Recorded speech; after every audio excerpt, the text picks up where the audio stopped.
Welcome back into the Westerner Fan Zone on a Monday night. I'm Randy Rosetta. The Westerner Fan Zone means somebody from Lubbock High is here if you're watching on TV. The secret's already out. It's Victor Gomez, baseball coach, who I couldn't figure out with him and Daniela who had been on the last because Juan Rod jumped in not too long ago. I got to get my Juan Rod fix every once in a while because that dude just breathes enthusiasm. He can talk, too. Yes, he can. He's a good person to speak like with him, all the time. I just say something and let him go, and 20 minutes goes by. So. But I'm glad that I told Victor when he sat down, I'm glad that we decided it was him this week because they're coming off a big week.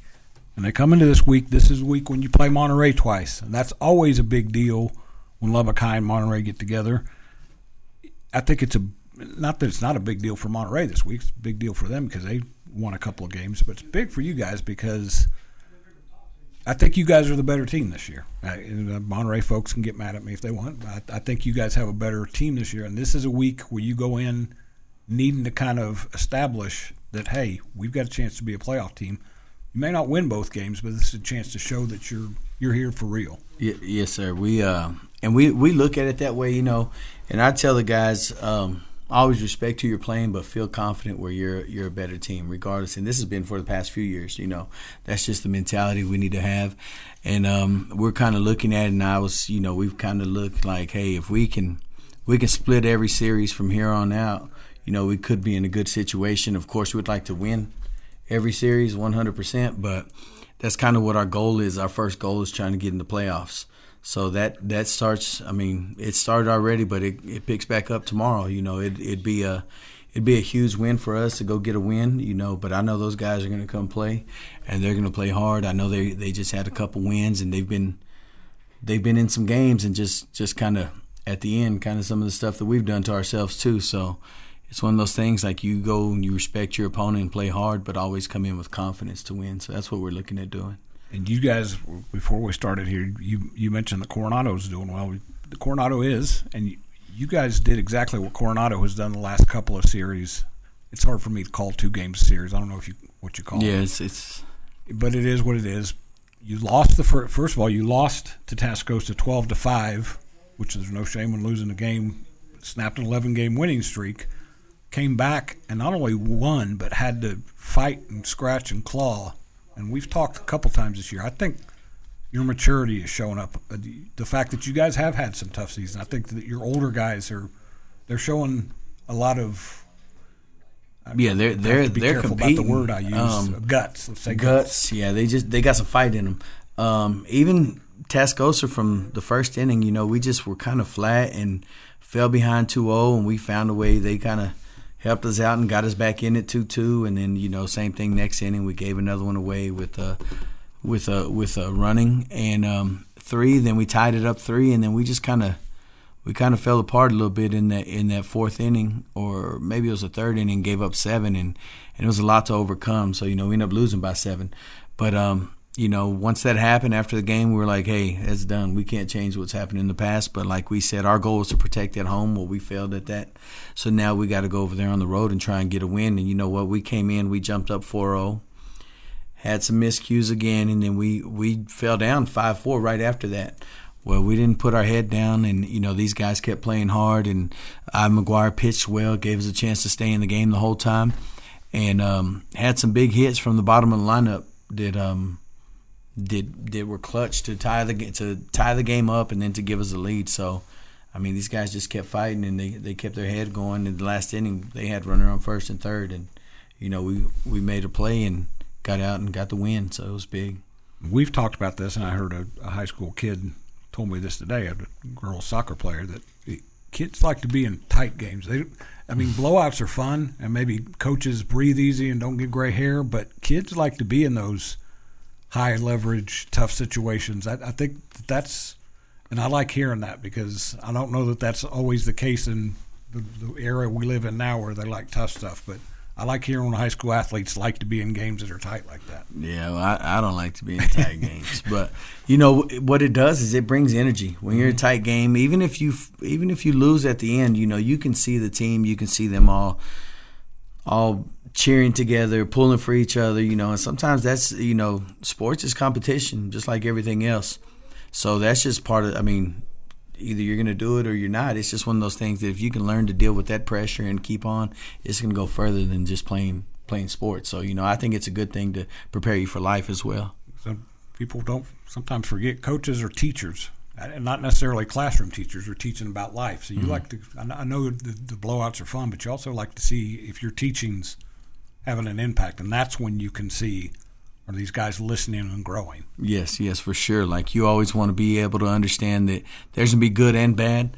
And I try and teach these guys that even when things don't go our way, is we have to handle the pressure. We have to handle failure at times. Doesn't mean it's over, but, you have to handle failure and come back from it just like you will the older you get. Yep, and we'll come back and talk about that because the Westerners have done that so far. We'll be back after the break on the Westerner Fan Zone on 100.7 The Score. Breaking down Lubbock High sports. This is the Westerner Fan Zone podcast from 100.7 The Score. Diving headfirst into Lubbock High athletics, you're listening to the Westerner Fan Zone on 100.7 The Score and the 100.7 The Score mobile app. Welcome back into the Westerner Fan Zone on a Monday night. I almost said Wednesday again. My days are messed up when we miss a week, and especially during the NCAA tournament, my brain starts jumping ahead. I'm excited about the Sweet 16. Texas Tech's there. I'm a Michigan State fan, so they're there. So I'm juiced up about it. No Kansas this year. Jayhawks got bounced out. That's about the last. We're going to say that. Mike Gustafson, Gus. Mm-hmm. I don't think he did this on purpose, but they were showing a replay of the KU Arkansas game when I said he usually leaves something good for me to distract me. I turned it off. That's why we got no signal up there. So yeah. That's all right. It hadn't been a great because I'm a Chiefs fan. You know that. Mm-hmm. The Super Bowl didn't end well, so I need something good to happen. So it happens. I'm all about Grant McCaslin and Tom Izzo at this time of year. So, yes, and I'm all about covering good high school baseball, which I've seen you guys play a few times. You guys are a good team. I know that people may think I'm just saying that because you're sitting here. I've told other people that this Lubbock High team is good. This Lubbock High team reminds me of some of the Jimmy Webster teams that just come out. They're not necessarily flashy. You just take care of business, and I think that's a reflection of the guy that's been coaching them for 3 years. I appreciate it. I feel like we are. I feel like we're pretty good in all phases of the game right now. Of course, we're going to have our hiccups, but I think we can hit, we can pitch, we can field, we can run. We can bunt when we need to, and pretty much through the whole lineup. So, in baseball, everyone's not going to be on. But if we can get five guys hitting at a time, that goes a long way in the game. So, that's kind of what I told them. Everyone's not going to be on every game, but if we can get about 5 guys going at the right time, and the other guys do their job, move them over, bunt them, whatever it may be, we can be a pretty good team. Make the routine plays. We don't have to make all the spectacular plays. It'd be nice to have them, but as long as we can stick with routine plays, do what we're supposed to do, throw some strikes, I think we got a chance to compete with anyone.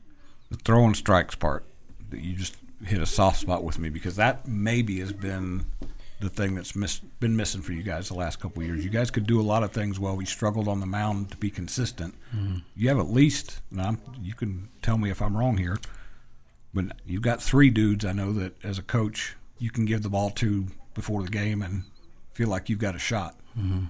I feel like really we're from a starting standpoint. I think we're a good 4 to 5 deep that can get up there and throw strikes, and then we got guys that can just come in and change the speed and hit the strike zone.